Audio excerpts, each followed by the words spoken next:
Hello and welcome to the Breakthrough Self-Healing Guest Interviews, where we bring you real-life stories of extraordinary health breakthroughs to inspire you to take charge of your health and well-being. Today I'm speaking with Phil Escott, who is also a health writer, personal trainer, novelist and drummer. He has spent many years in the health and fitness industry running a gym, writing for many magazines and training hundreds of clients successfully. Phil has also written a book which has just had an Amazon special recently. The title of that is Arthritis, the Best Thing That Ever Happened to Me, Healing the Pain of Could you say that word for me, Phil? Ah, psoriatic. There you go. Psoriatic. I should have known that from sciatica. Healing the pain of psoriatic and rheumatoid arthritis and how autoimmunity can heal your body and soul. So Phil, thank you very much for coming.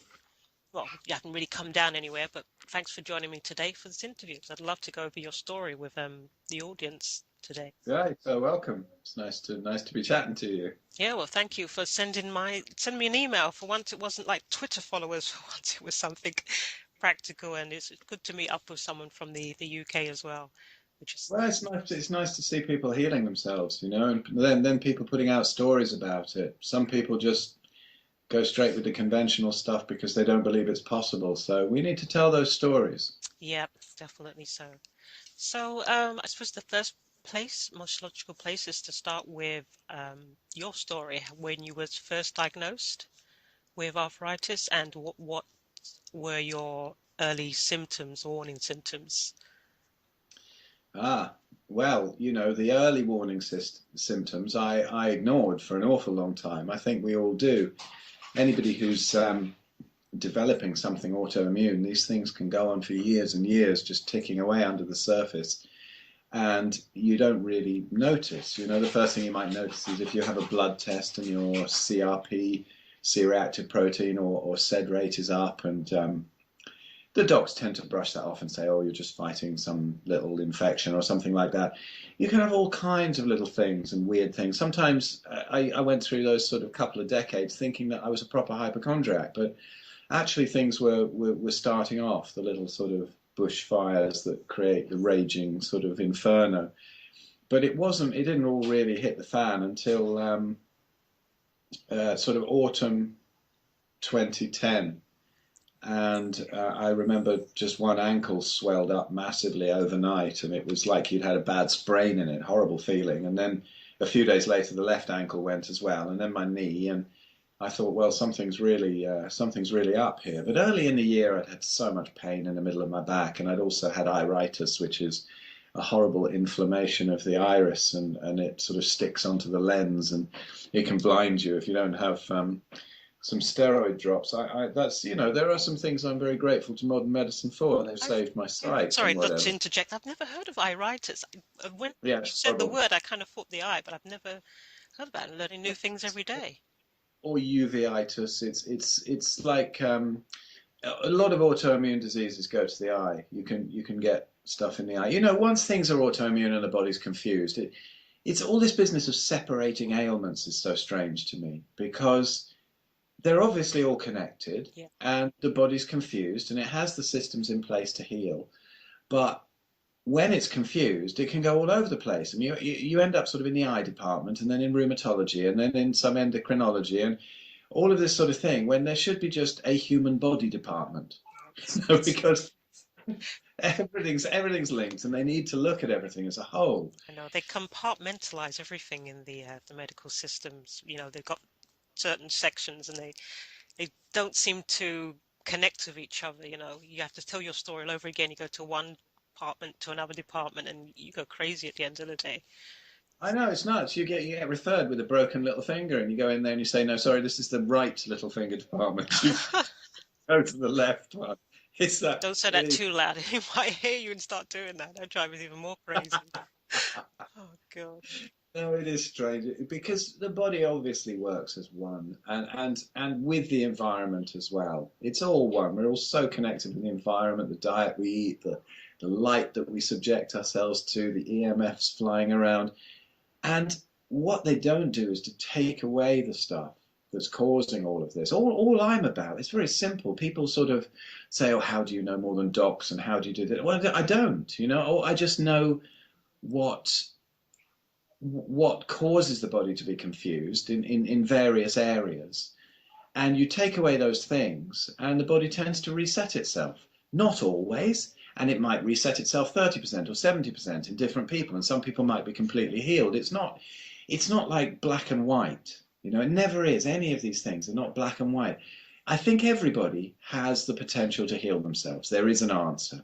Okay. But whether they do, who knows, you know, but all I do know is that somewhere on that scale from extremely ill to 100% cured, if you sort out all your environmental and dietary issues and emotional issues and all of these things, you're going to be finding yourself an awful lot better off than you were before. And then maybe if modern medicine's got something to offer, then great to mop up the last bits. But the thing is, you go to, say, a rheumatologist and they say, well, nothing's going to work. All that works is our pills. Diet doesn't work, and they don't see that it it could be improved so enormously by taking away all the things that cause the confusion. Yeah. That quite often they might not need to do this to people. I mean, we have a local hospital near here, the Hospital of Rheumatology. Well, it's, you know, all sorts of bone things anyway.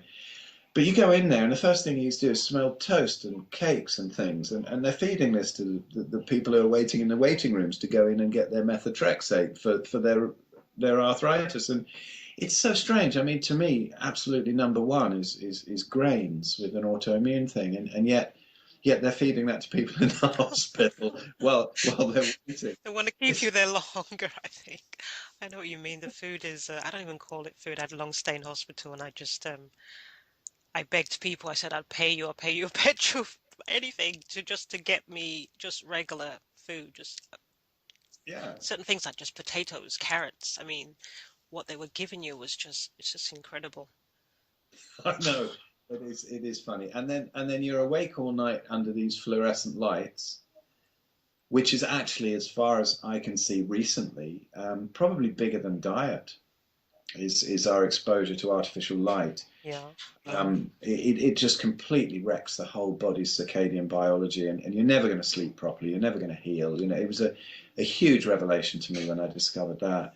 But anyway, back to the sort of diagnosis time. Yes, I went through the same as everybody does, the diagnosis, and rheumatologists telling you you're never going to get better, and all that works is the pills, and no point trying anything else. So And how, then sorry, how many different symptoms you had? You talked about your ankles and your eyes.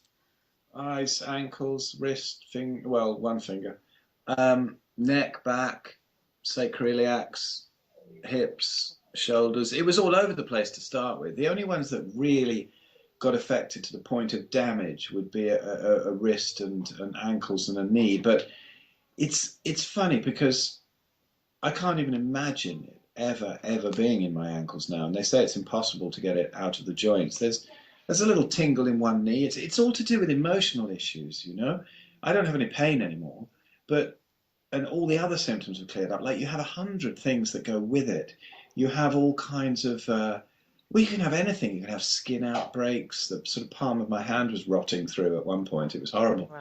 Wow. You can have all sorts of psoriasis type things. That's why it's called psoriatic arthritis. You can have temperatures. You can have brain fog, twitching, spasming. Oh God, I can't remember. I mean, I had also rosacea, which is horrible, where you sort of boil up and your face goes bright red all the time. And Yeah. yeah, that was pretty nasty. But that came in sort of 10 years before the joints kicked off. Um, Your body yeah, sounds like it was under a mini war attack. That's caused so many symptoms. well, it is, but it is very common in autoimmunity. It's not like I was something exceptional. You know, people have all these different symptoms. You can see them. I see them on the Facebook groups. They're all already on these medications, and yet they're all still complaining. Sort of, I saw a lady the other day posted something about I'm on sort of three different really dangerous arthritis drugs, and she was saying that her fingers were so fat, she was really worrying that they were actually going to burst the skin, and should she go to A&E? And people were answering. Oh my. And I thought, my God, if it's happening like that when you're on three drugs, a cast down cancer drug and a biologic and an anti-inflammatory that are all ruining your gut all at the same time and blowing your liver up and God knows what, detaching your retina. And if it's still happening through that, what on earth is going on Yeah. in the NHS with autoimmunity? People think I criticize medicine all the time. I don't. There's fantastic stuff in there. There's antibiotics for serious bacterial infections that you might die from, not colds and flu. They've been overused. But the antihistamines for anaphylactic shock, they save lives. If you break your leg, you've got to go to A&E. You don't sit around having cups of herbal tea. Yeah. It's Yeah. it's wonderful. It's wonderful. But chronic disease, utterly useless. They don't. I mean, I often say if you took your car in and there was a warning light on, the oil warning light's on, and they get a hammer and smash it and say, right, 50 quid, would you pay them? You wouldn't pay them. But this is what rheumatologists are doing. If you called a plumber in and said, my pipe's leaking, and they go, don't know why the pipe's leaking and we can't fix it, would you pay them? But rheumatologists, they don't know how arthritis happens and they can't fix it. Oncologists, they don't know how cancer happens and they can't fix it. But there are people all over the world healing autoimmunity, healing cancer. And then the scientists say, oh, well, it's not proven, it's not whatever. So, but you've got to take notice of these anecdotal things. It's galloping ahead of science now. So many people are having these wonderful healing stories. And, a lot of the oncologists, rheumatologists, all sorts of doctors are sitting up and taking notice now. I think they're worried to start with because they think, well, I've spent 7 years learning this, and I'm going to lose my livelihood. What do I do if all I've learned is wrong? But some are very, very brave. I've got to mention Jack Cruz, neurosurgeon, sorry, from he's in New Orleans now, and he did the foreword to my book and invited me down to speak at that biohacking summit. But if anybody wants to check out Jack Cruz, that's Kruse. Extraordinary doctor. I mean, he was 350 pounds and he was terribly unhealthy, and he realized that he had to fix himself and that there was nothing in modern medicine or any dietary training that he'd been taught that would fix him. Mm-hmm. And he did it, and then he's become probably one of the leading authorities in the world on it, and exactly all the areas and the huge science behind it. His website, you wouldn't get through it in a lifetime. I don't know how he produces that much. Yeah, I But took a look and I thought you can't just browse over. You've got to no. move in and live in to get through it. I think I spent 6 months really immersing myself in that website, and now it's grown even more. And I couldn't even think that I've seen 10% of it. But I understand the principles. They're very simple. Sort of more than 12,000 odd years ago, we were pretty much hunter-gatherers, and after that time, we started farming, we started settling and producing grains and dairy and eating all that sort of stuff. And you can see the problems in the skeletons that are dug up since that time. And we haven't really adapted to grains and a few other things. Settling down, we're still hunter-gatherers genetically. And although we can't really be like that anymore, we can kind of fool the body, and there is a load of different tricks. So Jack reckons, well, okay, eat a really high seafood ketogenic diet, ketogenic meaning that we're running on ketone bodies instead of glucose, and we're under sort of 40 grams of carbs a day. Really up the seafood to get the omega-3s in, the DHA to rebuild the nervous system, and marvelous healing food, seafood. And get in the cold, try some cold thermogenesis, try some cold showers, try some cold baths. That was huge for me for one winter. And sort out the light cycles, get rid of EMFs, the things that the human body is not designed to deal with. We're not designed to deal with the pesticides, the chemicals, the EMFs from Wi-Fi, from mobile phones. So switch it off. And artificial light at night, the melatonin receptors are in the eyes, so Yeah. you can't sleep if you're seeing blue light at night. It's saying wake up, it's dawn. It confuses the body. And the body heals at night. It fixes itself mostly. It does a load of the fixing while we're asleep, so you're never going to heal. while you're not sleeping. And Jack's theories can be put into sort of a 5 minute talk, but the science behind it is huge that he's actually put together. He's one of these guys who's got a sort of IQ probably about 200 and brain the size of a planet, so he can understand all this stuff. But it's very easy for everybody else to understand. Just take away the stuff that's causing the problem in the first place. It's a great saying, isn't there? If you're sitting on a drawing pin, don't take an aspirin. Just get off the drawing pin. There's a double message in there. I'm not going to go into that. Yeah, well, yeah, Just think of the word aspirin and the pin and where it was. Yeah, sorry, it's my mind just yeah, going off yeah. somewhere. I don't know if you attended that. I Oh hadn't thought of that gosh, before, which is unusual for me because I'm usually a master of toilet humour. So gosh, I must have got I too should much. thank myself for Got not too noticing. much sleep coming out with that one. Can I just ask, how did you come across Jack Cruz in particular? Is that through just random searches or a Oh, recommendation? no, what it was I'd, I'd I'd gone into a real raw vegan thing just after I got diagnosed because I've been a bit of a yogi at times, and I've been into meditation and got caught up in that that sort of Hindu kind of inspired vegetarianism for years, and eating a load of grains and pulses, which really isn't very healthy. And so when I first got ill, I was still in that frame of mind, and I thought, okay, well, it must be raw vegan. I must do a load of juicing and having some raw stuff. And I lost a load of weight. I lost about 6 stone, well, about 5 stone, I think, at that time. And but I lost all the muscle as well. It's not really an ideal way to go for body composition. But it made some improvements. But I was still in pain. I was still inflamed.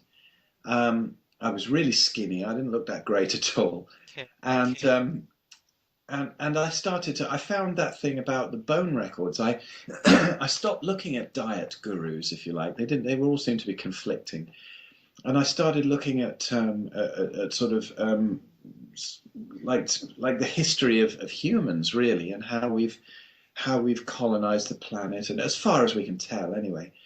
And I noticed that there was all this movement about the paleo people, as how I just described, where you're sort of returning to hunter-gatherer kind of levels, if you like. And within that, the sort of the guys who are the big names in that, like Mark Sisson, Rob Wolf, Lauren Corday, and stuff like that. And I started seeing quite a few people talking about this Jack Cruz guy. And then I saw that he'd been arrested on the paleo cruise or something, or that What? he'd been dragged off because they said that he was carrying anthrax or something and he was going to inject himself with it. I mean, it was nonsense. I'm not really a great conspiracy theorist, but I think either one of the paleo guys who was a bit worried about their speech, because Jack, as Mark Sisson said, is always the brightest guy in the room. Um, and they probably thought his talk was going to maybe overshadow theirs, or I don't know what was going on. I can't But really he speculate. obviously wasn't in the act of what he they accused him of. No, no, no. I mean, Jack's a real eccentric. He's a real maverick genius, but he's not going to do that. He's he's an interesting guy, and he does the weirdest things to himself. But because no one else will do the experiments. But so that's how I found him, and we ended up chatting, and we ended up being friends, and he's a proper character, Yeah. So and did the foreword for my book, which was really sweet of him. But yeah, he's often accused of being a complete lunatic, but his results speak for themselves. He reckons he operates only on a fraction of the patients that he used to operate on because he puts them on this really high seafood ketogenic diet. He freezes them, and he finds that the body's resetting itself in a lot of cases. He still operates on people, but I remember him saying a little while ago that he's putting out all this information as an apology to all the people that he screwed all these pedicle screws into their spines when they probably didn't need it. Yeah. And an apology for his profession that is still caught under all this old dogma that stuff like that doesn't work. But yeah, he'll still operate, and he still is a neurosurgeon. But his knowledge of stuff that you don't get taught at medical school is extraordinary. The first thing he said when we did that talk together was everything I learned at medical school was about chronic disease was rubbish. Wow. And that's quite a strong statement from a doc. Very much. But there's a lot of them, aren't there? In this country, we've got Asim Malhotra. He's great, a cardiologist who's shouting about the high fat business, that it was always fine, and it's the grains and carbs that have been killing people, and the low fat business is nonsense. So he's cool, and I've just discovered three docs up near me here that I hope to be doing some talks with soon, and they're lovely. They're putting out all this information, and in one of their practices, they've reduced the insulin so much that they're having to give to diabetics that they got some kind of award for it. I think that's great from putting them on a really low carb, high fat diet, and they're finding that type 2 is reversing itself. And I see that all over the place, but to see docs actually picking up on it is great. That's where we need it. That is really where we need it, not just stuck at homes and just doing it ourselves, as no one else is going to be able to benefit from that. Like you said, you're not a doctor, and you talk to other people and they think, well, who's Phil telling me about this? The doctor's been like studying for almost a decade, and he's coming out like he knows this, that, and the other. I can't listen to him, you know. So if it's coming from the physicians themselves and they've got practices, that's where it's going to make the change, and the NHS will have to I know there are studies being done with MS patients, but they have to be so severe, and it's only like a small number of people. But it is a step in definitely the right direction at the very least. Oh yeah, oh yeah. The thing is, docs only get a day or two of dietary training, and then it's the low fat nonsense. You know, eat high fiber, low fat, which is proper nonsense. And so that's what they get taught, and then people go to their doc and ask about dietary advice. You might really as well go to the laundrette. I can, it's true, really, because honestly, they don't get taught it. And the ones who really learn about it say that. It's one of the first things they say. We didn't get the training. And what we've learned about diet is what we've had to find out ourselves in exactly the same way as I have. And I've looked at diet. I mean, I look at it every single day, what people are saying about it. Since 2010, I've been studying it, sometimes at the start, maybe sort of 12 hours a day, all over the place. And so Yeah. I'm kind of confident now that I do know more than the docs on diet. Not about all their specialities and the exact progress of disease and how to diagnose this and that and how to prescribe these awful chemicals. I don't know anything about that. But, about diet, I'm sure most of us, to be honest, know more than doctors do. So the ketogenic diet has worked best for you out of everything else that you've tried. Yeah, well, it's running on ketones and starving the body of any kind of sugars is so anti-inflammatory. If you have anything based in inflammation, it can be so useful. Now, a lot of people, when they get into this ketogenic diet, they think that it's absolutely God and that it's a be-all and end-all cure for everything. And I used to think that too. And I still think it's really worth trying it if you have cancer or if you have autoimmunity. But I got taught really by my own son. My kids range from 1 year old to 26-year-old, and this was the 26-year-old, and he's been into Jack Cruse's website more than I have. He understands stuff extraordinarily well, and he once wrote a letter to his endocrinologist that even his endocrinologist didn't understand. But he was trying to fix himself from things that we fed him out of ignorance when he was a young boy, and he has some issues with hypoglycemia, and in that case, it's a slightly different fix. I mean, always get rid of processed sugars, foods, grains, get rid of all that. But ketosis is not really the ideal thing for that. But there are a few exceptions, But Okay. and I'm learning a lot about that. But if something's rooted in inflammation, then it's often just miraculous. When you get people to fast for a few days. I always say, if you don't believe it's to do with diet, just fast. Just take a water fast for 3 to 5 days, and you'll see your symptoms disappear. It's amazing. When there's nothing in the digestive system, and then the body goes into autophagy, and it starts to really mop up all the toxins and fix things.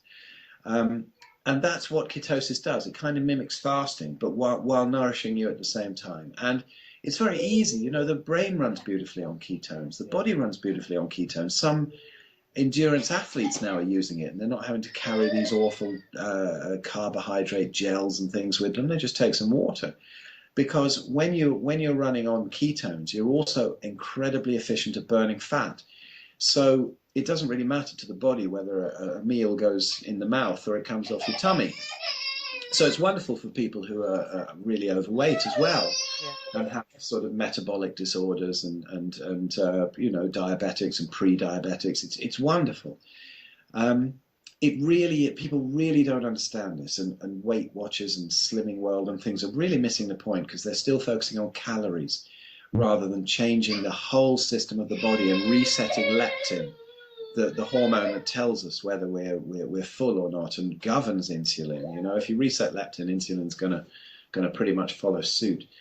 And it's yes, the ketogenic diet. I think it's you see, people often say, so a banana's not a health food or something like that. Well, yes, if you live on the equator and you're getting enough vitamin D to process carbs and it grows right in front of you, then it's fine and you're in balance. Yeah. But if you're in the Arctic and you're an Inuit, a banana's not going to be very good for you. That's why the planet doesn't provide it. It's so obvious, really, when you see it, that the planet provides pretty much what you need. So all of this stuff that we eat, we're going to be eating cereal and toast for breakfast. We're having a sandwich for lunch. We're having pasta in the evening. It's nothing that we were designed to eat. And the further north you go, the further away from the equator that you go, the more damage it's going to do to you, because we're not adapted to carbs at those latitudes. And that's another thing that Jack Kruse has put together. A lot of people are saying this is healthy and this isn't healthy. You can't really say that. You've first got to establish where somebody is on the planet, and even what season it is. Like ketosis is great for the winter for everybody. It's wonderful because, well, at sort of England, Scotland type latitude anyway, it's great in the winter because we wouldn't really have carbohydrates growing in the winter. We wouldn't really be eating them.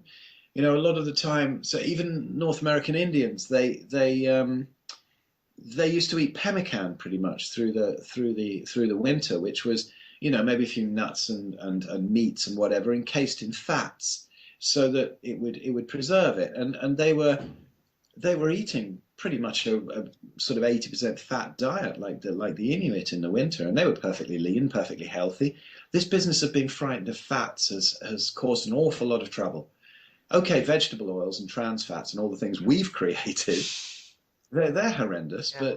But coconut oil, ghee, butter, olive oil, animal fats, they're absolutely fine, as is red meat. It always was. That's been demonized with all this low-fat nonsense. That's exactly what I was brought up on, with the coconut oil and palm oils, and yeah, that's all changed for people. Yeah, the stuff that can be cold pressed is fine, you know.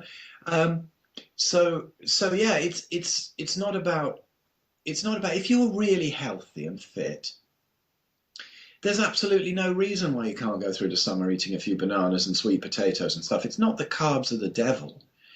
It's just that if you're already autoimmune, or if you've already got some inflammatory disorder, or you're already bordering on diabetes, you've kind of put all the weights on one side of the seesaw, and you have to go pretty much the other side to balance it out again before you can sit in the middle again. It's very useful as a tool. It's a hugely useful tool, ketosis, to put people back in balance. You don't have to stay in it forever. You can do if you want. It does no harm. If you feel good on it and you keep your electrolytes up, a lot of people get what's called keto flu, you know, and for the first month or so they could feel awful, and they're very fatigued and they have headaches, and they get very bunged up, they get very constipated because the body's used to sort of throwing all the bread out as quickly as it can. So, but if you keep up your magnesium and your potassium and take some Epsom salt baths for the magnesium, and take a bit of magnesium and have enough salt. You know, salt is another thing that's been demonized. When you're in ketosis, you need even more. You know, some Himalayan salt or some Celtic sea salt or something. Yeah. It is absolutely fine. So the white stuff is no good. It's all, you know, we've messed with it again and added sort of iodine and all this nonsense. So, table salt, as they call it.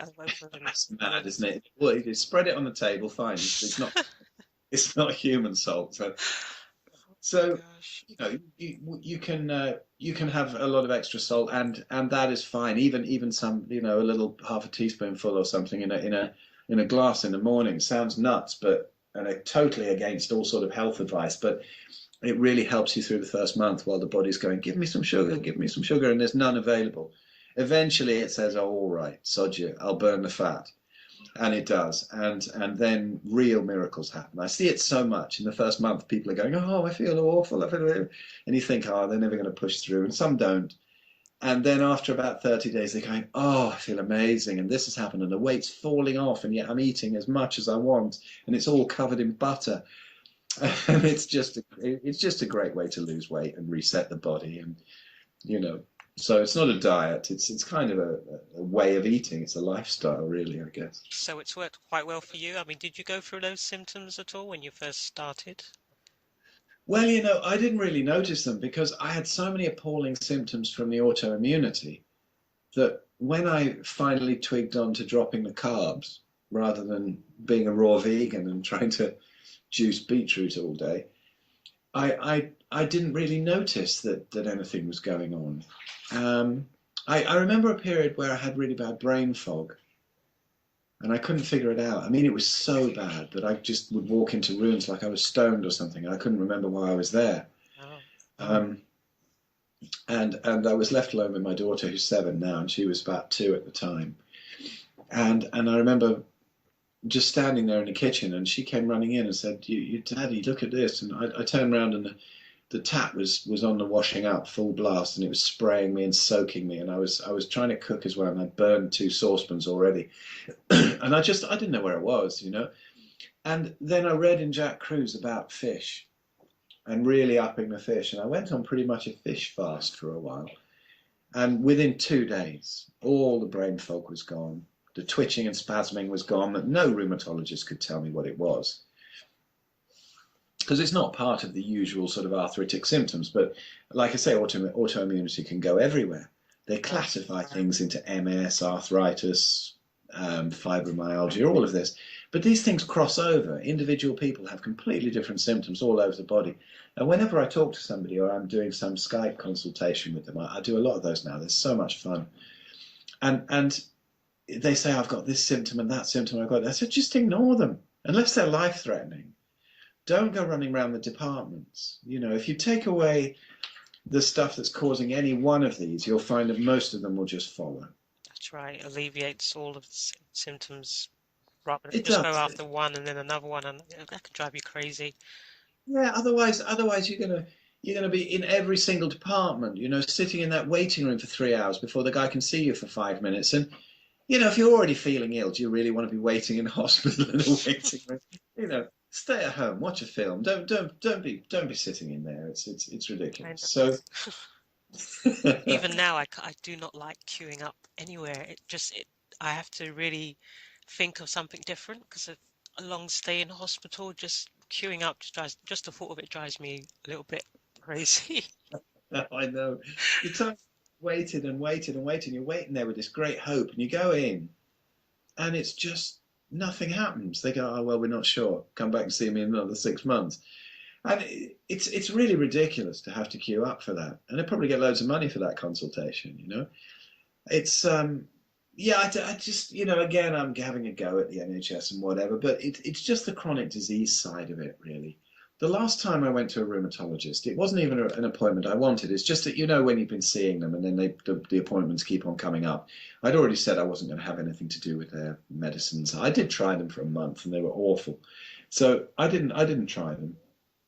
I didn't use them after that. But I used to go back every now and again. But this time it came up after I really made some proper progress, and I thought, oh, okay, well, let's pop along to this consultation and say, hey, look what I managed to do. The stuff that you said wouldn't work did work. And anyway, so I queued up, for the usual couple of hours or whatever, Okay.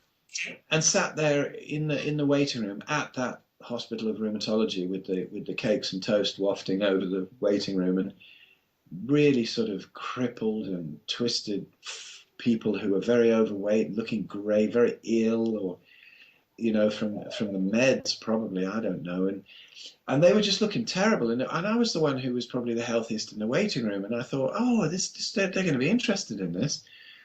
So I went in and I said, hey, look at this, and I'm sort of jumping up and down a bit. And I said, do you want to know how to do it? They said, oh, you should be on methotrexate. Why haven't you come? We really need to get you on this. I said, well, really, no.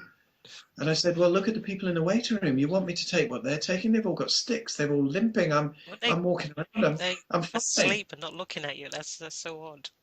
Yeah, and he went mad. He actually really got angry with me in the end. And I remember as I walked out, he was actually frothing at the corner of the mouth, and he said he was shouting at me, and your joints are going to get destroyed, and then it'll go into your heart, Wow. and I thought, I've had enough.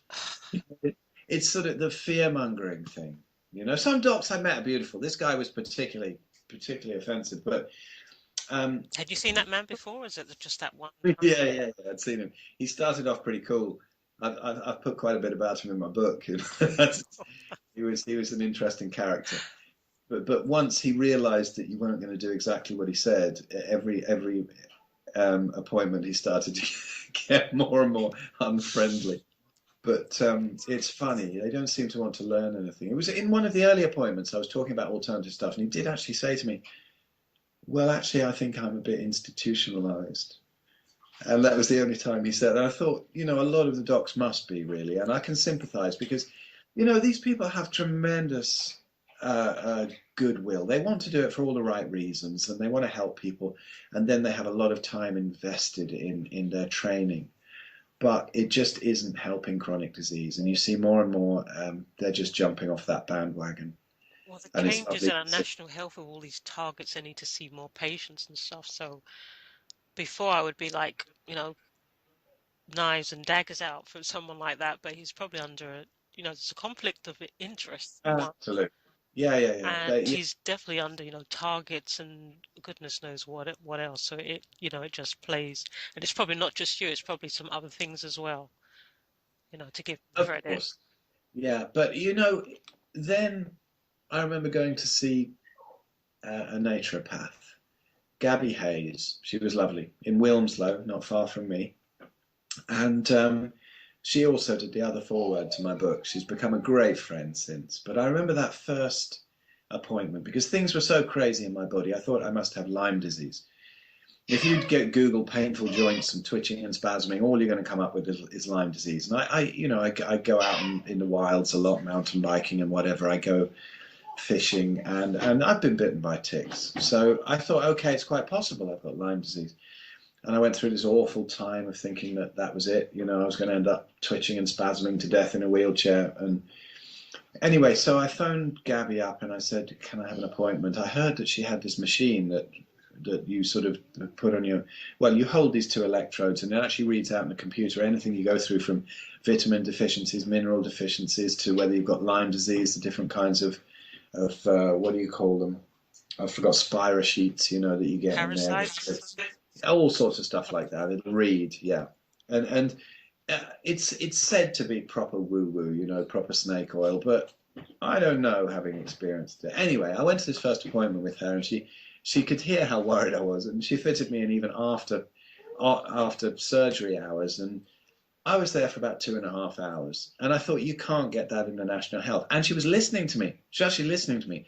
She realised that it was my body, I live in it, and I probably know more about it than anyone else. Instead of just saying, you don't know what's going on, you have this disease, and here's the chemical you take.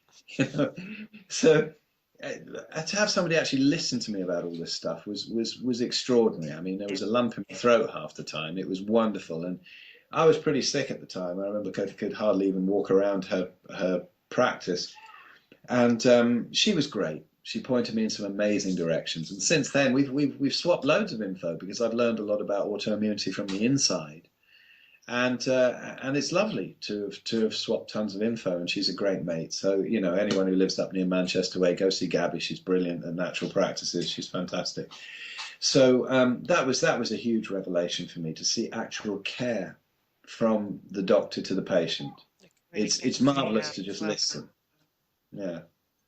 So for you, would you say your cause was Oh, it sounds a bit mean, but self-inflicted to a certain point.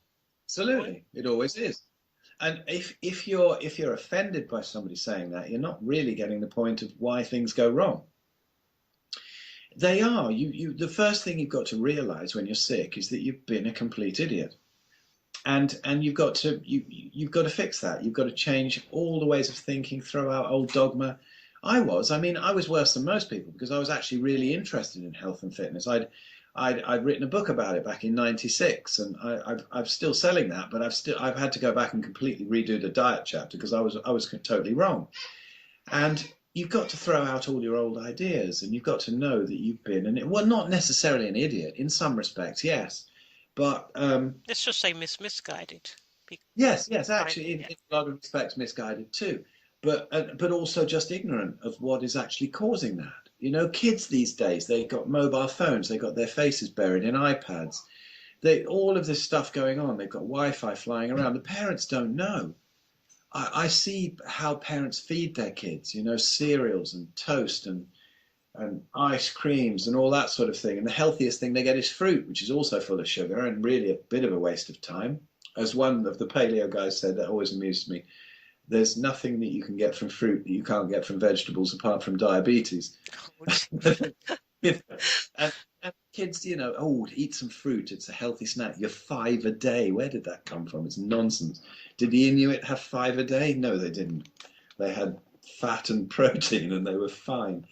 It's, you know, and to see how people treat their kids and all the, you know, that's a huge subject that I don't know we should get into. It's very touchy, I was which is gonna the say that, yeah. vaccinations and stuff. You know, Oh, we I could think go down a very deep abyss with that, but I yes, do understand where you're coming from. The problem well, is no, we don't have nutritionists on board of these policies that they put in the food pyramid or whatever shape it is, the five a day. It's all yeah, corporate led it nonsense, is. It is. basically. I heard that like Nestle and stuff were on the advisory board for the Eat Well plate. Oh, help.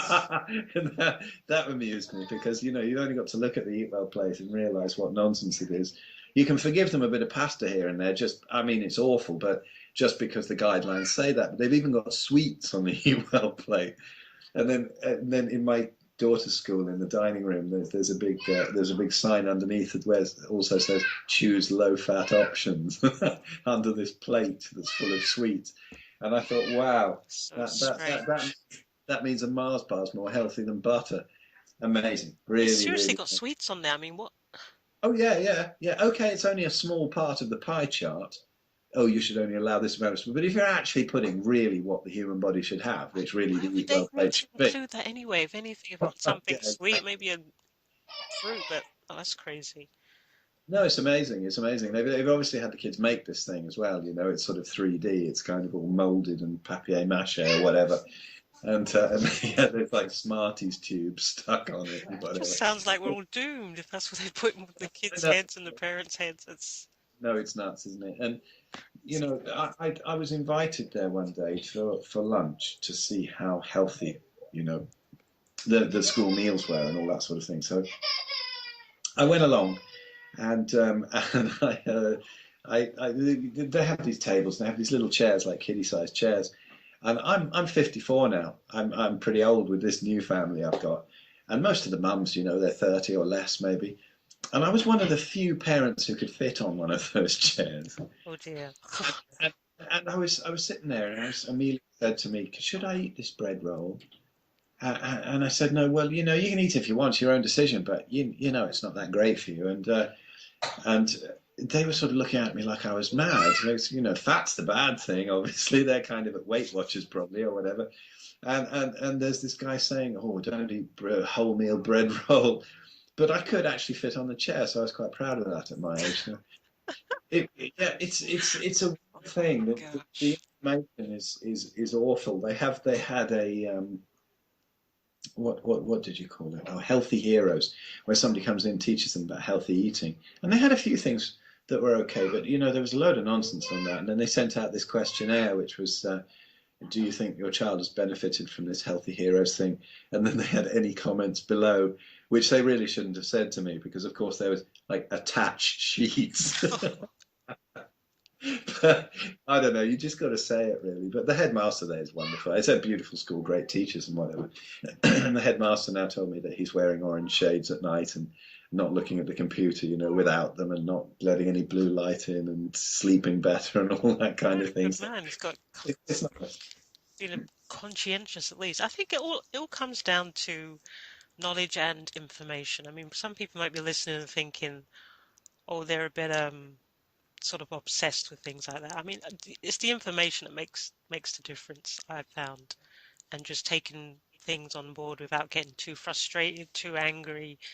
I mean, you've got to be careful with our Dr. Google as well because you look up That's certain symptoms and you think, you're one foot in the grave already. It can get, the crazy. thing is about Google. I mean, doctors are kind of right when they go, "Oh, you've been googling and whatever." If you Google for half an hour, you're going to be in real trouble. But if you Google for 3 or 4 months, hours a day, you're going to start to find some real truths.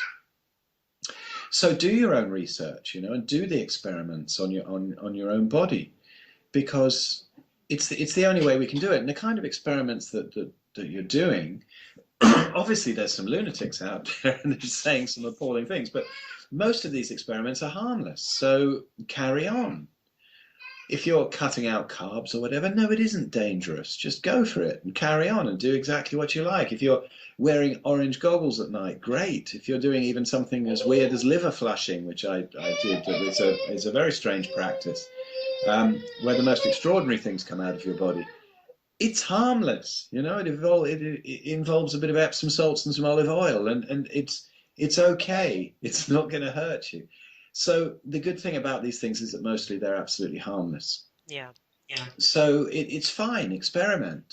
Just it's all about subtraction, though. This is my big thing. That it's not about addition. In my first time of being ill, I spent so much on supplements, these minerals, vitamins, these herbs, these powders, whatever, and we don't exactly know if we've even got a deficiency of them. There are certain things that are really useful. Like one time I drank far too much distilled water for 5 months solid and stripped my body of zinc, and I lost my sense of taste. And so I put the zinc back. So now I know when people argue about is distilled water healthy, well, no, it isn't in those quantities. It can chelate more than the nasty toxic heavy metals and stuff. It can take out the real useful stuff too. So be careful with it. So, there are things like that. And magnesium, most people are deficient in magnesium because their diets and stress and whatever strip the body of magnesium. So, yes, a few magnesium supplements and getting in a Epsom salt Epsom bath salt and whatever. baths are brilliant for that. Yeah, nothing wrong with that. Some of the sprays, don't spray them anywhere tender though, because my God, they sting. I But know, I've done that. Any I don't. open parts of cuts of your skin that you might not know about, be careful. Yeah, underarms are bad. Oh, back of the knees, it can hurt. But just Epsom salt baths, they're lovely, so relaxing. I mean, all of these things are so good. Other things that you can do.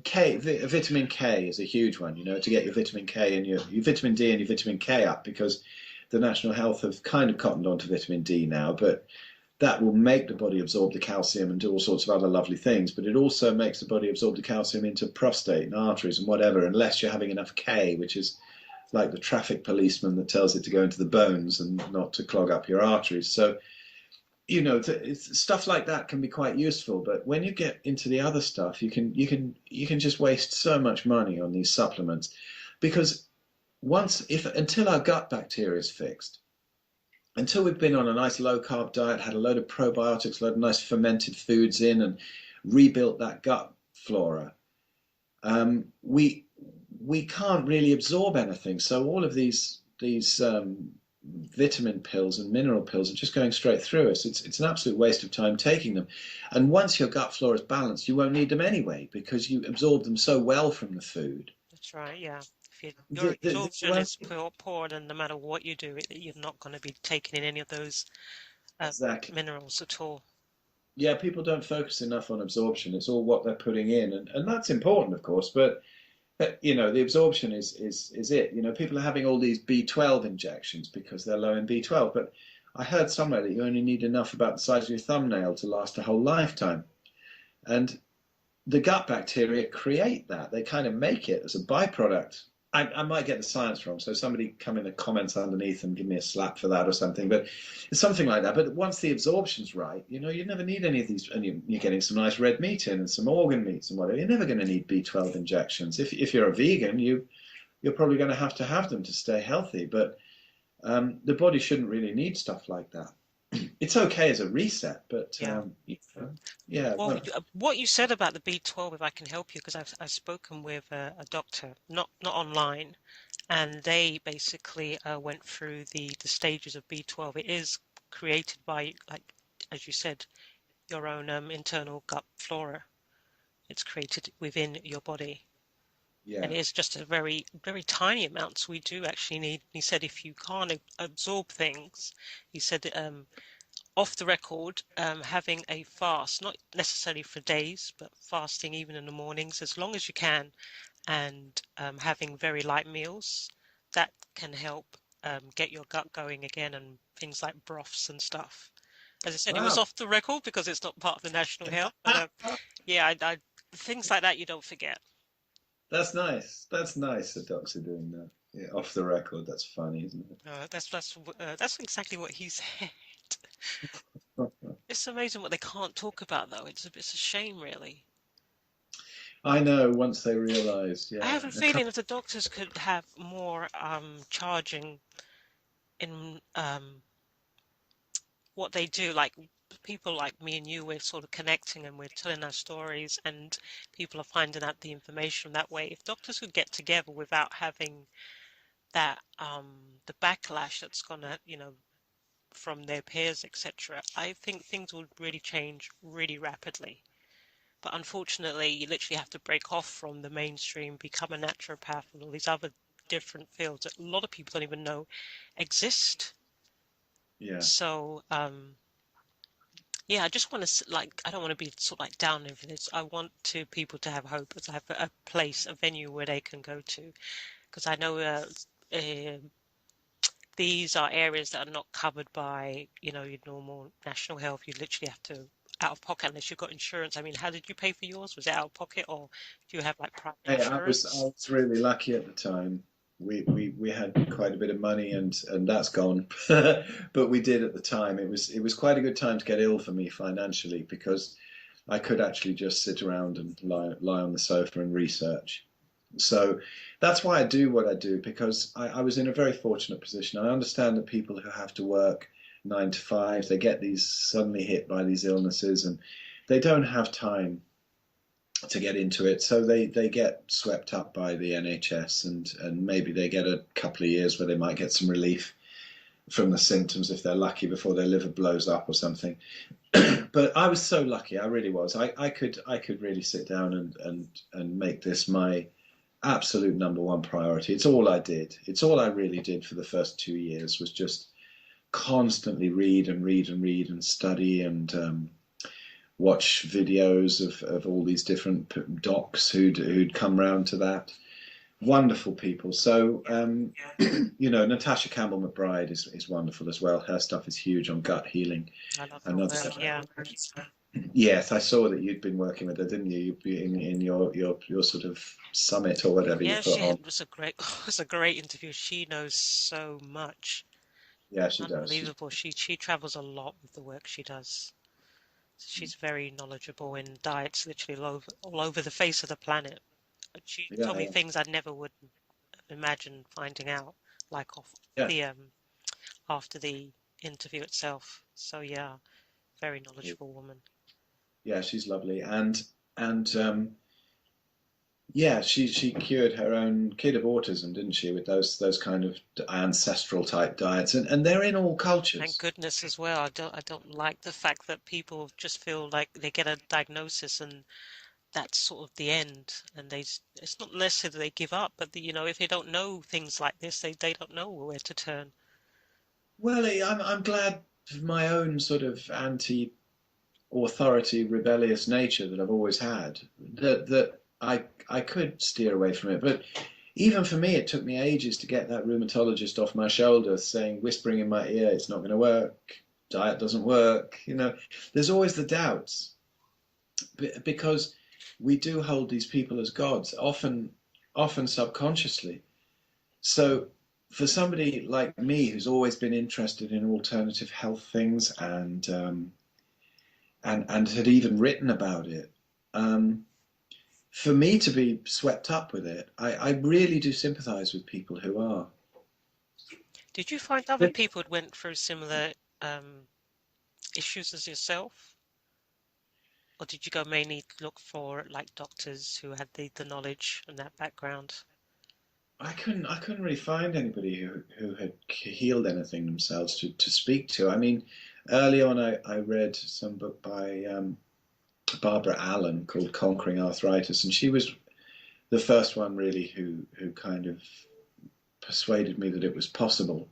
Her book is great, and I just went on from there. And you find people with these stories, and it's nice to meet them. It was when I started to be quite active on the paleo groups on Facebook, really, that I started to see people who'd come across there. And after a while of chatting to them about nonsense and taking the mickey out of people's paleo desserts and posting cakes and fake bread and stuff like that, which is all very well, but not great when you're trying to get better, even if it's made out Yeah. of coconut flour. But with all the nonsense and toilet humour that goes on there, the stories emerge, and you find that they a lot of these people have healed themselves of some extraordinary things, or are in the process of doing so and are asking for advice and have had great results, and they're at some stage of their journey between sitting in that doctor's office at first diagnosis and feeling that awful helplessness, all the way through to fixing themselves and everywhere in between. So I've seen so many stories, and some of the interviews I've done after them on YouTube or whatever, that people have contacted me through my website, and I've done these Skype talks with them, and just given them this knowledge really, so that they can go heal themselves. It's nothing to do with me. Um, and that's wonderful, because the things I've seen of how it's improved people. And one guy who unwound inflammatory arthritis in 6 weeks blew me away by going for everything all at once. It was lovely. So I know it's possible. And so yeah, I've run into a lot of people since, but at the time, no, I was just on my own, just researching with doctors telling me I'd never get better. Oh, that just sounds so dire. I mean, I used to blame the doctors to be so frustrated. Where most people get very depressed and stuff, I was just very just frustrated and angry. I think it's the chef in me, like Gordon Ramsay came out and I was just I wasn't swearing or anything. I just thought, Oh, there's all these neurologists, so they must have seen lots of people like me. You can't just become paralyzed just out of the blue. yeah, And I can't have been the only one because there were other people there in the rehab that I spent 22 weeks in, and we were all right in a strange way. We all kind of thought we lived kind of near the same kind of areas like Stratford, like East London area, and we kind of thought it's got to be something we can't see, something in the environment. We literally thought because of the Olympics where that was based in Stratford. okay. That was built on like toxic grounds, basically. I don't know if you know anything about that, but they used to have a lots of industrial chemical factories there that they took down. I know a few people used to work there. Their parents who died at a very young age, in their like late 30s. No one that died lived past about 52. Wow. So as growing up as a child, the factories closed down one by one. Even places like Mattison's and stuff like that. That's where one particular man, he was about 52 and he had I think, heart problems. So when they were building the Olympics, the people in the local area, we know about that. We thought they were literally just going to, they say it takes about 100 years or whatever for whatever the toxic waste to go out. And then they're building the Olympic stadium. And a lot of people, especially the rehab, they would never, ever go in that area at all.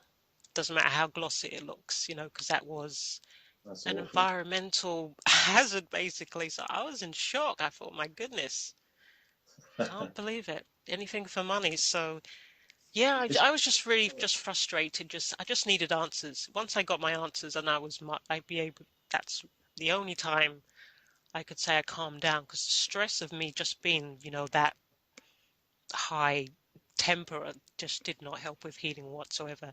It felt like a matrix effect when I just let everything go and I really relaxed, and I healed much better mentally, oh, spiritually, physically.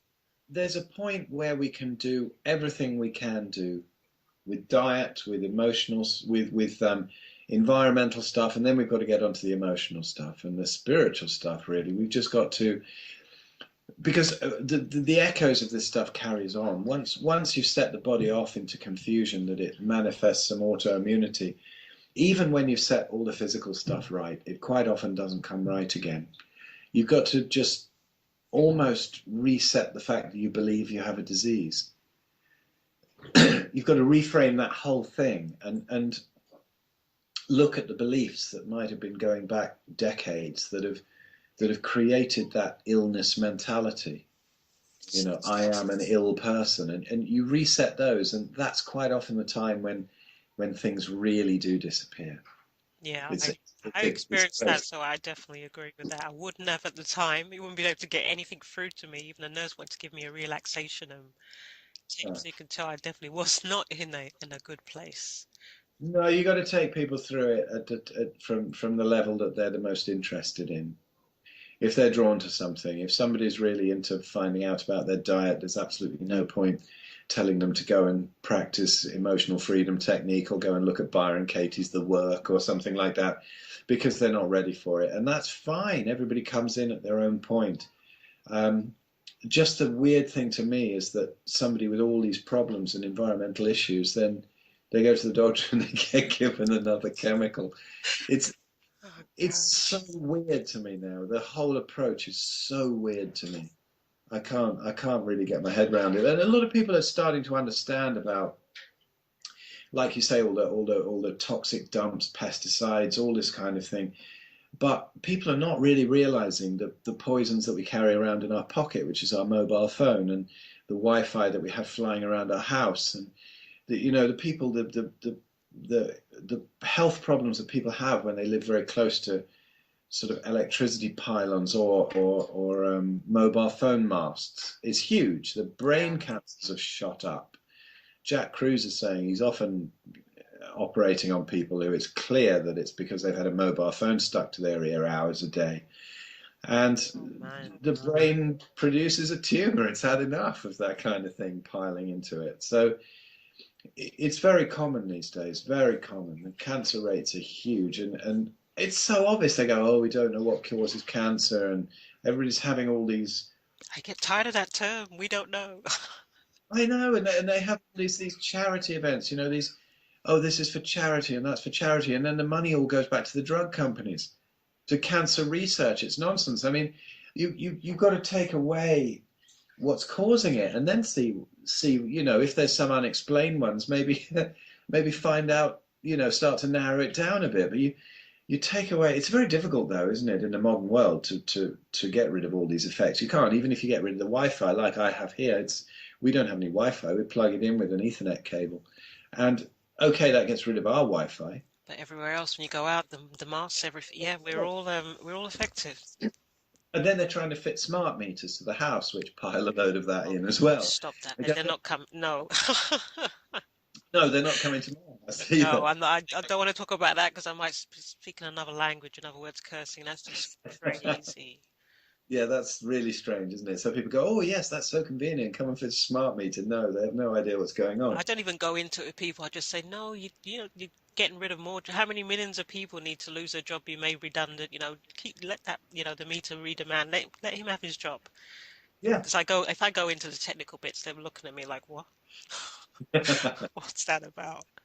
I mean, that alone should like, oh, It's stop. funny, but all of that research I did, all that stuff I looked into, and I have a sort of, I often say I don't understand the science behind it. I understand the science behind quite a bit of it, but um, I'm not really scientifically minded. I'm a musician. I'm a bit more sort of artistically minded, so I just like the practical stuff and understanding what to do. But when I look at it, it is really very simple. But it took me so much deprogramming and rebrainwashing in a different direction to understand that it's that simple. Wake up when you're supposed to wake up, get the light in your eyes, do a bit of exercise, get some, not too much, the chronic cardio stuff, train with some weights, do some sprints, something like that. go in and have, if you have a breakfast, just eat when you're hungry. It doesn't matter about breakfast. Eat when you're hungry. Your body will tell you. You don't have to have breakfast, lunch, and dinner. Eat when you're hungry, and eat stuff that isn't inflammatory. And then in the evening, if you want to watch some film or something after the sun goes down, just put some blue blockers on, and that becomes your campfire. There's no blue light coming out of it, and that's cool. Then you can sleep and feel the seasons. There was one winter where everybody gets ill in the winter. And they say all the bugs are going around in the winter. They're not. They're just that people are more susceptible in the winter because they're living even more away from how we used to live in the winter. In the summer, people get outside, they walk around more, they're in the sun, their bodies become stronger, but they don't know why. In the winter, I was much more healthy than I felt in the summer because I was really skinny at the time. I was about 9 stone. I'd gone through the raw vegan thing. Then I'd found the keto thing that had blown the last bit of fat out of my body, and I was just like a skeleton, really. Oh dear. But I still had some inflammation. So I started with this cold thermogenesis, and I started getting in cold baths, and I started going out and walking around barefoot in the snow with the top off and rolling around and just feeling the seasons. If I went on a walk, I'd take my top off and I'd walk around with no top on, even though it's freezing. And What does that do? Does that reset the body? it does. It's the science is weird, and it's all on Jack Kruse's site. It can completely reset the body via the hypothalamus and resets all the sort of hormonal things. But it's also fantastic at resetting inflammation. Just as if you put an ice pack on a sprained joint, if you freeze the whole body, you find that the systemic inflammation dies down. I used to limp into the bathroom, have a cold bath, and then walk out. It's instant, pretty much. And getting out in nature like that, and that was the winter. I think it was from 2012 to 2013, around there. And it was an amazing winter. It was a turning point for me. I'd already got the diet nailed, but it wasn't quite getting me there. But adding in the whole cold thermogenesis business over the winter was amazing. Yeah. Yeah, a real turning point. I felt that all sorts of things were going there. And also, a tip for anybody who's having difficulty losing weight, if you get into ketosis and then get into the cold, it does something that actually changes white adipose tissue to brown adipose tissue, like the unhealthy fat to the healthy fat. And it changes the whole physiology, really. That's supposed to be impossible, but I guess it's just because people don't do that stuff. Oh, that's interesting. It's very interesting. It got me completely sort of ripped, really, after being quite lean. And I changed nothing else. I just started getting in cold baths, and it melted away a load of fat.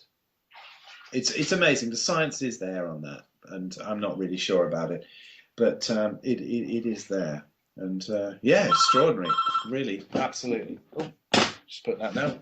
Yeah, extraordinary process that is the getting in the cold. It's very addictive. It's there's only about 15 seconds of getting in a cold bath where it's unpleasant, maybe even only 5 or so. But nobody ever does it, so they think I don't want to do it. And then after that, there's just kind of a warm glow. Oh, you can understand people's reluctance to have like a cold shower or anything like that. That's exactly what Absolutely. I've been doing for Yeah, quite a few years. Like have a normal, whether it's a bath or showers now, and have a cold finish. At first, that's thought what I I do. can't do this Yeah. during the winter. I'm gonna die. But Mm. it's made a huge difference. It's made me from going to numb to back to normal. Yes, yes. With Definitely, I definitely have to with agree your there. case, with your case where there's some kind of neurological involvement, I would have thought that would be so effective. I mean, it's happened, but if you told me that was going to happen, I can't remember who advised me to do that because it was like mind over matter. I thought summer, yeah, winter, oh my goodness, that's going to kill me. I'm going to have like pneumonia again because I had it twice. I was in hospital, but no, Quite the opposite. Quite the opposite. Yeah. I can't do it without it now. It's lovely. they did an experiment in Russia. I heard that they got one class in a school, and they got them outside in the snow and in like bathing costumes, and they were hosing them down and throwing buckets of water over each other and whatever. And that was the class that had the least absenteeism for illness that year. What? So It really strengthens the immune system. There's a guy called Wim Hof. Have you come across him? He's Sounds he's familiar. really, yeah. He's known as the Iceman. He's done these TED talks packed in ice, and he's got the world record for being packed in ice. It's like 2 hours or something. Anybody else would actually be dead then. And he's climbed Everest in a pair of shorts. Very interesting guy. Wow. Uh, Shorts. there's a load of films about him now, and he sort of takes these people on. He's a real character. He's another great eccentric, but he swam even under the Arctic ice. He drilled a hole in and swam under to another hole. Now he would have made it fine, except for the fact that his eyeballs froze, so he Oops. couldn't see where he was going. So one of the divers who was filming had to help him and guide him towards this hole. He was fine though, his body was fine. It's just Yeah. that his eyeballs froze, so he couldn't see where he was going. God, that's me. I'd be It's like, panicking. oh yeah, yeah. But yeah, an absolutely fascinating guy. So, but he's been in laboratories where they've injected him with stuff, horrible toxins and bacteria and whatever, and nothing's happened because he's got the power over his immune system, his autonomic nervous system, and it's from really just sort of breathing exercises and being able to freeze his body down and create warmth. It's not about freezing yourself because your core temperature shouldn't change. That becomes dangerous. It's about chilling the outside while you're remaining warm inside. It's not about freezing yourself so you're shivering like crazy. You get in a cold bath, you start shivering, you get out. That's the point, to get out. You don't Yeah. push the core temperature. It's but yeah, Wim Hof is well worth a look. He's got some great videos out there where he's just sort of sitting there up on top of mountains in the snow, when everybody else is walking past, absolutely covered in all this thermal gear. Yeah, he's a funny guy, and he does a lot of courses now and whatever. So Human yeah, body is definitely an amazing. It's just crazy. yeah, the cold is a big healer. It really is. It can do extraordinary things to the body. It's been in all cultures. You look at it, the cold shower thing has been there, and yogis who go plunge themselves in the freezing cold waters up at the source of the Ganges and whatever. It's known to be very, very invigorating, and also you can feel it in the body. They didn't know the science then that it was strengthening their immune system, but it is invigorating if you do that. You have that cold shower after the warm one, and you just as simple as that. That's all I do now. I don't pack myself in ice or anything anymore because I don't really You need went for to. the ice. Oh my God, I haven't gone that far. Yeah, I did put a load of ice around in the bath at certain times, but in England in the winter, the tap water is cold enough anyway, It pretty is much. definitely. It's very, very ice cold.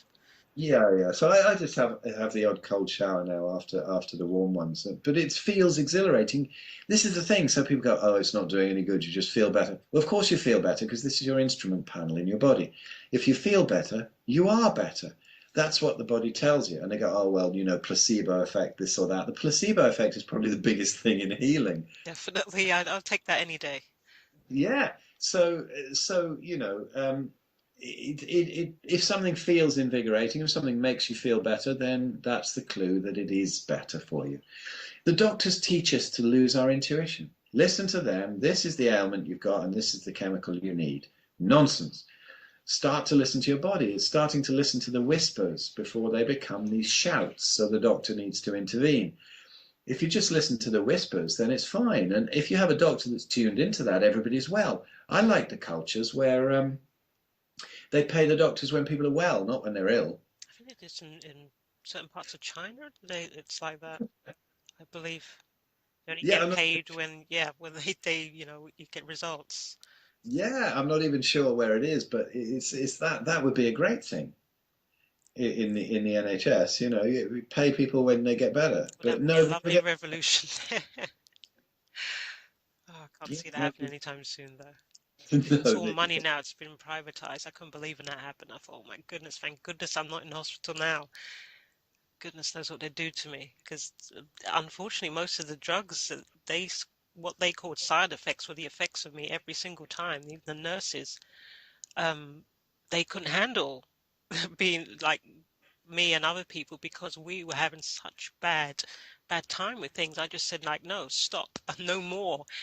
I want to get out of the door alive and well, kind of well at least. Literally, some people were going into such bad states that they had to take them back down to the the ER.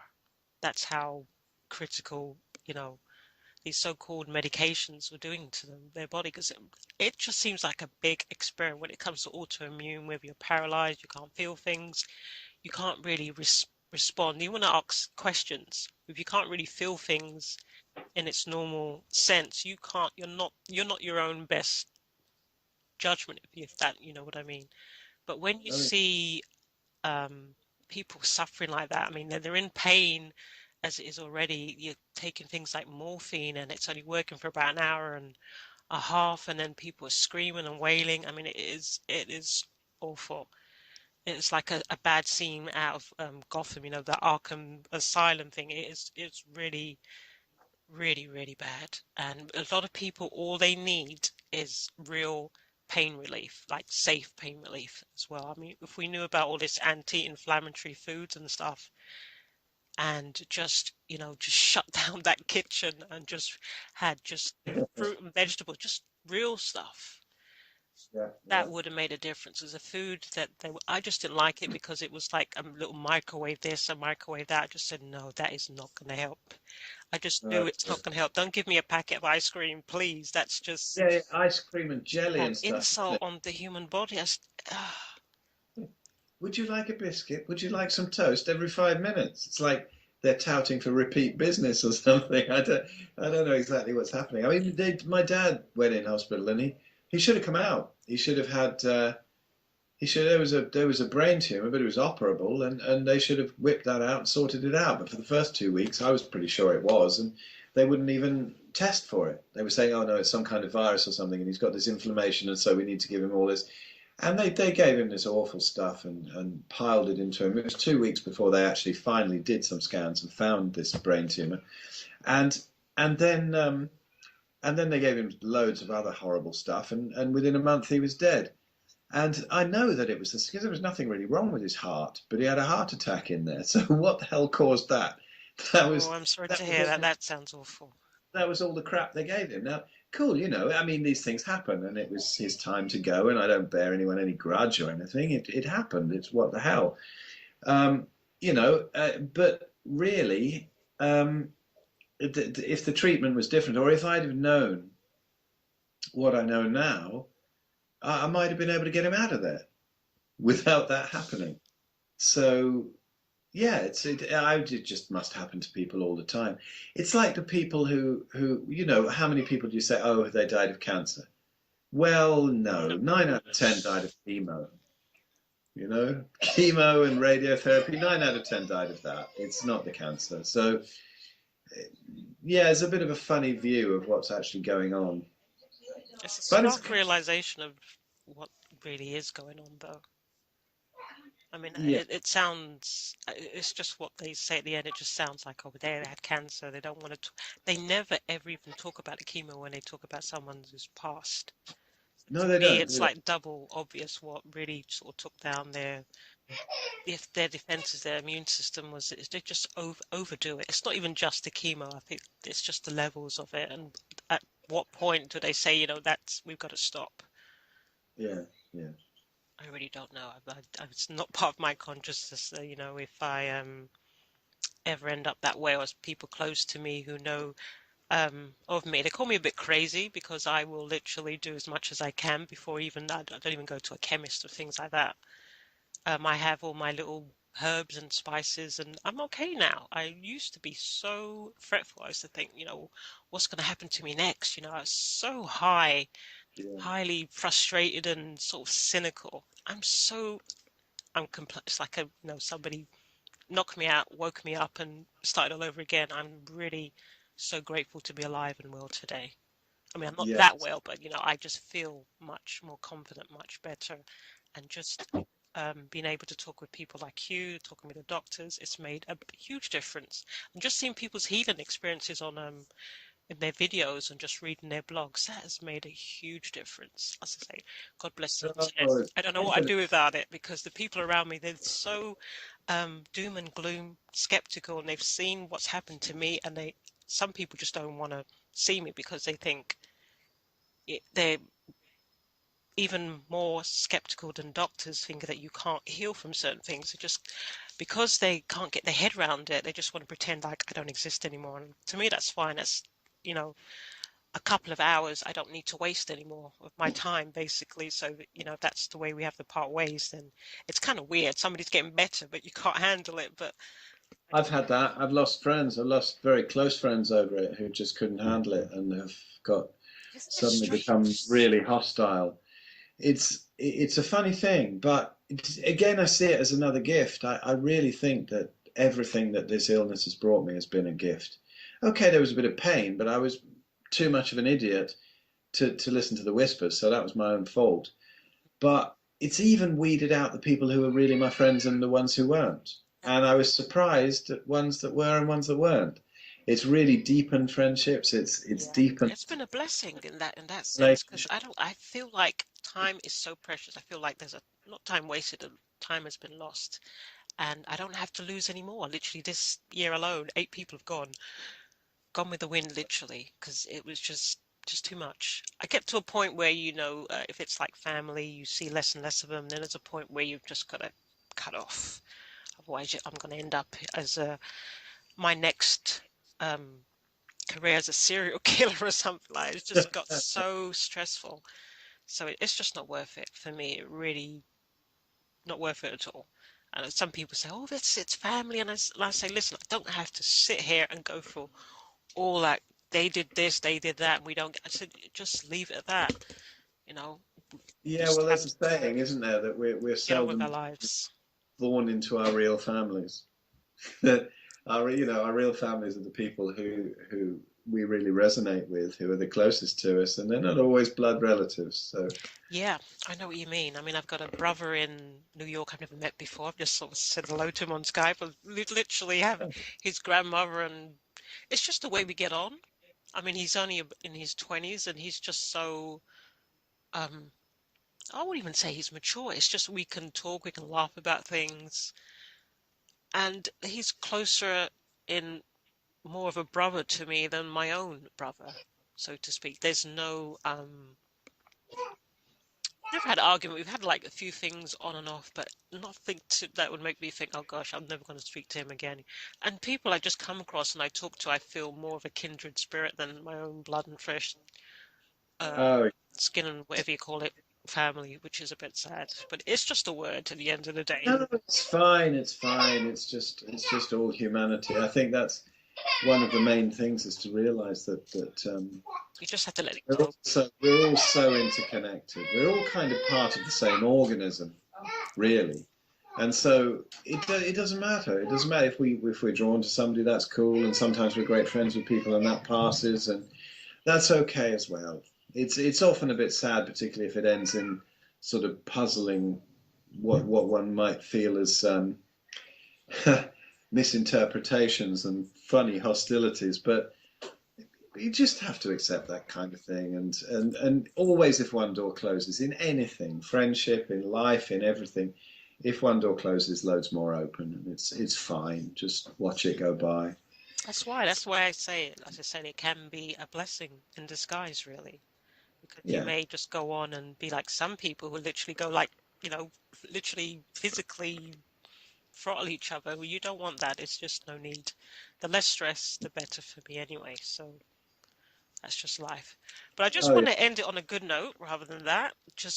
But it would come in the context of people like relationships do have a lasting effect on your health, like mentally, physically. You're putting so much energy into that, and I'd advise people, if you have certain people with their family, friends, obviously at work, it's going to be a little bit more awkward because you're there literally every day of the week, more or less, to just take a step back and be able to let go of things because that manifests in the body in such a profound way. I mean, it's the things you can't see that can be the most um, dangerous to your body, your mind. Your thoughts really do have an effect on your health, especially if you're in have any kind of neurological or autoimmune conditions, and you're constantly, fighting with people, or you're going to meet someone and you just know you got your guard up. You've got to at some I point. think that's absolutely right, and I Yeah. think it ties in with where you said that you can blame yourself for the disease. It's not blame; it's just to sort of look at yourself and realize that you've messed up, but also to look at other people and realize that nobody's a real baddie. Everybody's just doing really what they think is best, and just let it go. If stuff happens, just let it go. They're not the devil. They're really not. They're cool, and they're all on some kind of a path, and they make these mistakes. And just, it's my kids going there. Oh, so sweet. And just to accept what people do. It's very easy to hold on to things and hold these grudges and resentments, but it will, exactly as you say, it will, it comes along into the body, and it does create havoc. So anything that you're not loving, see, here's the crux of it for autoimmunity for me.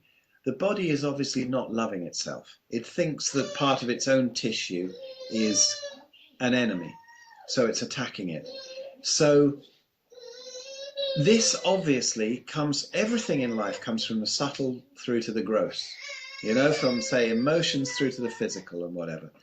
And if you're not loving what is, then the body is not going to love what is. It's going to reflect it in time. Eventually it's going to follow suit. It's just going to follow with the emotions. And so if you're hating everyone around you and thinking that they're the devil and thinking that they're appalling and whatever, just let it go. Forgive. Look at The the golden work words, let it go, is so yeah, important. look at the work of Byron Katie, maybe, if you're having trouble with that. It's called thework.com, just that.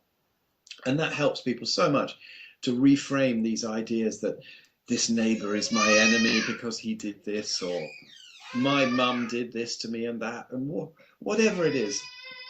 It helps you to realize that not only is that probably complete nonsense and that their intentions really weren't bad in the first place, but you can see what you do to other people as well and see that you do the same kind of thing. And this is just how it goes on. Just go through it, let go. Everyone's doing their best, really, with the knowledge that they have, and it's okay. So you're absolutely right. And that's a great point to finish on, because I think that's exactly the crux of autoimmunity. The body's not loving itself. So the more you start loving stuff that's going on and accepting your own situation and seeing the magic in everything, the more the body will calm down. It may take a while to catch up, so don't be discouraged. But that is absolutely the root of everything. You're right. Yeah, there's no advantage of being like highly stressed and always trying to be right and clashing with people. It gets absolutely nowhere unless Yeah, you're like being on a magic roundabout going round and round and round. So yeah, definitely that's not just the ideas of finding out what's happened to you, your diet, etc. I mean that element I've found for me has just been huge. yeah, And I found it way I would love to go back. Obviously I don't want it to happen again, but if I had at that time that nurse gave me that talk, if I'd started then, that would have helped me immensely. yeah. I think everybody I've seen who's had a really successful and really interesting healing journey has always managed to get past the whole diet and environmental thing, as important as they are, and get into their own emotions. And that's really where you end up. When you've gone as far as you can with everything physical, then you need to end up there. It's all part of it, and you need to cover all of these areas to really have a true healing, which is why the docs with their one pill for one disease thing will never pick up on it, and why you can never do any randomized controlled trials, because there's too many factors. You've got to completely rethink that. Yeah, You can yeah. do these randomized controlled trials maybe on all the individual things, but to really heal, you've got to look at so many levels, and you haven't got time to try one thing at once. You've got to do 100 things at once. 70 of them might work. So to end it off, you would say that what has been your healing breakthrough, would you say? Oh, so many. From dropping the grains, probably the first one. Oh my God, the improvement in health. And then getting on that plateau and thinking that would do it, but it didn't. And then getting into the ketosis thing, so the body's running on ketones. That was enormous. And then finding out that you can reset with the cold and just to feel the seasons and to be outside even when it's cold. And the light cycles, that was a huge breakthrough. And then the emotional ones, Yeah. was kind of fixing that and fixing your opinions of other people and thinking this person's bad, this person's done Yeah. this awful thing to me. Been there, done it, seen it. Yeah. Absolutely, I'm sure you would. Not there anymore, thankfully. Oh, To even goodness. think of having a show like this, you must have covered stuff like that. So it's those are the things. There's never like one breakthrough. If you've had one breakthrough in your healing, all I can say is look out for the rest of them. You're gonna have a look. There's more to come, more Oh stuff. yeah, So, Phil, your website is pureactivity.net, if I'm right? that's the one. Yes, And you yes. obviously got links to all your social networks. You've got Facebook and Twitter, I believe. I'm not sure Ah, the yes, others. because I think there's three Facebooks out there, and there's Twitter and that sort of thing. Yes. Great. As I say, thank you very much for sending me an email. And I just hope to like stay connected, and we can definitely give me more UK. Not to say there's nothing wrong with the USA and New Zealand, but it's just interesting to find out more about my own home ground as well, I know it's nice, isn't etc. it? So yeah, but thank you very much for coming on. Well, thank you so much for inviting me, Nancy. It's been lovely to chat to you. Okay, thank you so much, Phil. Bye bye. Bye, bye.